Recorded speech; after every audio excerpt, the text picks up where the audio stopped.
So this is a review and demonstration of the Bergeon 5700 case opener. So first of all, just to give you an idea how it works, I'm going to put the case back on a Rolex day date. So this is a 36mm day date and it has 20mm lug width. So you select the correct size of block,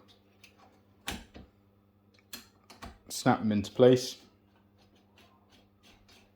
and then you need to choose the correct size top die. In this case, I'm using a Bergeon 29.5mm oyster case die.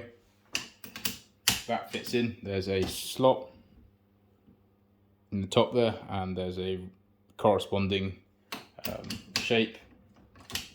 Lock them together and tighten the nut to secure the die.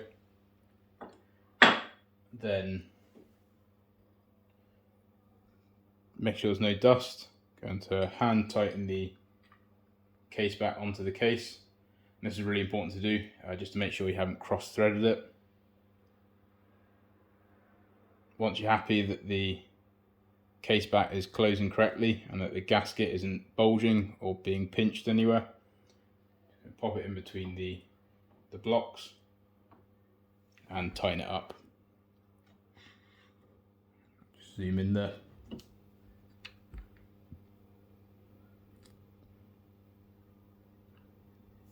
So then, I'm just going to lower the head and gently tighten that down.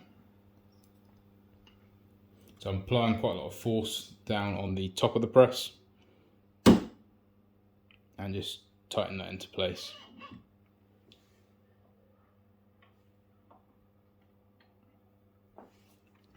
As you can see, the case back goes on nice and tight with no scratches, and with this particular press, one of the good things is there's very low risk of accidentally scratching a watch case. So before this press, before this case opener, I had the Chinese equivalent, which was a copy of this machine.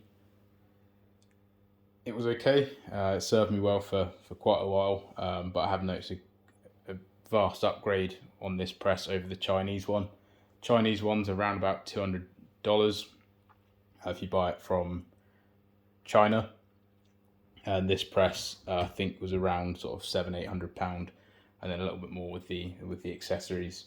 So the main difference between this one and the copy is this is a much heavier, I believe it's cast iron body. The Chinese ones are sort of a pot metal, and you've got bearings which are like sort of ball bearings in the headstock, and just the overall fit of all the parts is so much better. There's so much less flex and sort of jiggling around of the parts. It just gives you a lot more confidence when you're working on, incredibly high-end watches. Having the best tools is just the way to go for peace of mind and for the best quality work. So there's a few things I don't like about the tool. First of all is the die blocks, which, like I say, they're designed for to fit in between the lugs, only come in certain sizes. So they come in, this set's got 20, 22, 19, 17, 15, 13, 9 and 11, which is okay for a lot of watches, but 21mm now is a very common size. You find that in a lot of Rolex, the larger Rolex sports watches, and 18mm is obviously a very common size as well. So if you do have to tighten up those sizes of case, you find the case isn't quite held firmly enough. There's a couple ways you can sort of work around that. First thing which I tend to do is take a plastic die.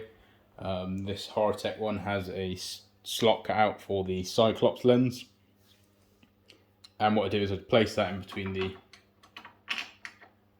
die blocks, place the case on there, and then you can get away with using the smaller size dies. If you've got an 18mm gap in the lugs and you use 17mm blocks, what you find is the case can rock and slip underneath the die, and it can slip. Sad thing is that Bergeon don't even supply the dies the 17 and 21mm die blocks. They don't make them, which is a bit annoying when you've got a sort of expensive piece of kit like this and there's certain size watches it just can't handle. The other alternative, which I've bought, and I don't tend to use it too much unless I've got no choice, is the Bergeon adjustable case clamp. So the way this works is it slots into the holes. You then have adjustable pegs. You then adjust it for the size of the case, and then again screw down like you would do with the other ones. The thing I don't like about this, like I say, I use it as a last resort, is if you've just polished the case and you then put it in between these blocks. If there's any sort of grit, dust, sand, anything like that, not that there should be, but if there is, I find these dies can mark the freshly polished surface on the side of the watch, which is just frustrating. That's why I really like the in between the lug way of holding the watch, because there's literally no way this can scratch a visible surface on the watch. One thing I have noticed, as you can see, there's a groove cut here. On rare occasions, if there's any debris on there, you can actually mark the top of the lugs just on the top there. So it's not a perfect system. Like I say, I think one of the better ways around it is using a spacer with the blocks. And then that means the watch is resting on the glass rather than on the case, and it keeps the case completely level in the press. Also, it came with an adjustable case opener, so you've got a set of pins and pegs in the front here. So the idea is you pick the type of peg that fits the case back best, you place them in the holder there, and then you can loosen off these nuts, and then you can adjust the spacing between the pegs and tighten them down, and then that just fits in the top. Very rare, again, do I use these. What I tend to do is buy the correct sort of manufacturer designed tools for the watches I'm working on. This is great if you've just got a case you don't often come across. Having one of these in the drawer ready for the event when you don't have the correct size die, but I'd always recommend buying the exact die needed for the case back. One of the other things that's really useful about this press is it has a nut on the top.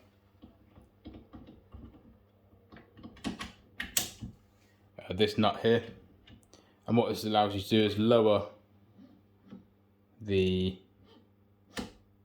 die onto the case,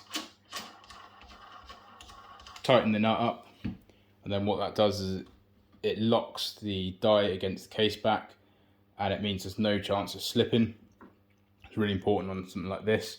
If you slip when you're taking an Omega case back off, like I say, it's very difficult to do on something like this, but if you've got a really tight case back and you're putting a lot of force in to open it, if this slips and you've got downward pressure on here and it comes out of the keyways, it's going to wreck the case back, and it's really going to need laser welding to repair. If you use the lock-in nut, it just minimises the risk of that sort of damage from happening, so it's worth doing as a safety procedure. The slightly bad thing about this press, maybe because it's more or less brand new, is these blocks are incredibly stiff to remove. What I've done is apply formalin grease in the holes, which does help a little bit getting them in and out. But some of the sizes of dies, they go in really hard to get out. The only way I can do it is by using a Caseback knife and prying it up. But over time that's going to mark the paint, so it's not an ideal solution. I guess it's designed so that the tighter the fit is, the less wobble. But it's just a bit of a shame that it's so tight that it's hard to remove. Otherwise, it's a very useful tool. Despite its downsides, it's probably the best solution on the market for removing casebacks on sort of luxury watches. And if you're a watchmaker or watch repairer and you do this as a profession, it's one of those tools that's really worth investing in, and having the best on the market is certainly the way to go. So I hope you like this video. Please check out my website, Watch Toolkit, and my Instagram, Watch Toolkit as well. If you want to see more content with watchmaking and related tools.